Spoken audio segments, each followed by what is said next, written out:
అందరికీ నమస్తే. పాలకూర ఉల్లికారం కాంబినేషన్ చాలా బాగుంటుందండి. ఒకసారి మీరు కూడా ట్రై చేయండి. నేను 4 కట్టల పాలకూరను తీసుకొని శుభ్రంగా కడిగి చిన్న ముక్కలుగా కట్ చేసి పక్కన పెట్టుకున్నానండి. పాలకూరలో గడ్డి, నారలు అలాంటివి లేకుండా చూసుకోండి. ఆ తర్వాత 4 ఉల్లిపాయలను తీసుకొని కట్ చేసుకున్నాను. కొన్ని వెల్లుల్లిపాయలు, ఎండుమిర్చి, కరివేపాకు. ఒక గిన్నెలో కొద్దిగా ఆయిల్ వేసుకొని దానిలో 1 స్పూన్ ధనియాలు, కొంచెం జీలకర్ర, 4 ఎండుమిర్చి వేసి ఫ్రై చేసుకున్నాను. ఈ విధంగా ఫ్రై కాకుండా మనము పొడి ఉంటే పొడి కూడా వేసుకోవచ్చండి. ధనియాల పొడి, జీలకర్ర పొడి. నేను ఈ విధంగా ఫ్రై చేసి పక్కన పెట్టుకున్నాను. అదే గిన్నెలో చిన్నగా కట్ చేసిన ఉల్లిపాయలు, కొద్దిగా చింతపండు, ఎక్కువ కాదండి, కొద్దిగా చింతపండు వేసుకొని ఫ్రై చేసుకుంటున్నాను. ఇవన్నీ చల్లారిన తర్వాత ముందుగా ధనియాలు, ఎండుమిర్చి, జీలకర్రను మిక్సీ పట్టుకుంటున్నానండి. తర్వాత అదే మిశ్రమంలో ఫ్రై చేసుకున్న ఉల్లిపాయల్ని కూడా కోర్సుగా మిక్సీ పట్టుకుంటున్నాను.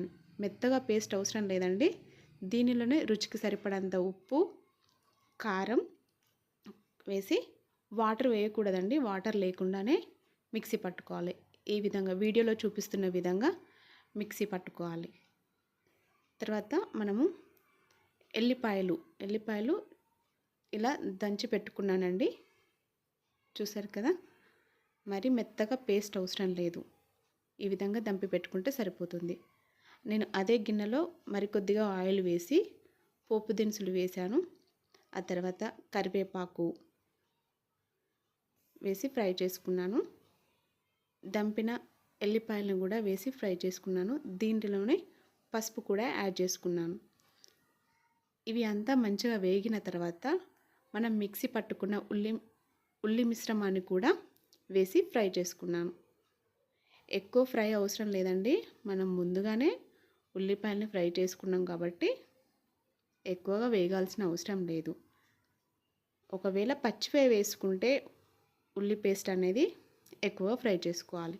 ఈ విధంగా ఫ్రై అయిన తర్వాత చిన్నగా కట్ చేసిన పాలకూర ఆకును కూడా వేసి ఫ్రై చేస్తాను. మంచిగా కలిపి మూత పెట్టేసుకోవాలి. దీనిలో మనం వాటర్ వేయకూడదండి. వాటర్ అవసరం లేదు. మనకు ఆ ఆకుతోటే వాటర్ వస్తుంది. దాంతో మనకు పాలకూర అంతా ఉడికిపోతుంది. చూసారు కదండి, ఈ విధంగా మూత పెట్టుకొని మూత తీసిన తర్వాత చూసారు కదండి ఏ విధంగా ఉడికిపోయిందో. మనకు ఒకవేళ ఉప్పు సరిపోకపోతే ఈ టైంలో మనం ఉప్పు వేసుకోవచ్చు. మంచిగా కలుపుకొని దింపేసుకుంటే సరిపోతుంది. మీకు కనుక ఈ వీడియో నచ్చినట్టయితే మన ఛానల్ని లైక్ చేయండి, షేర్ చేయండి, సబ్స్క్రైబ్ చేసుకోండి.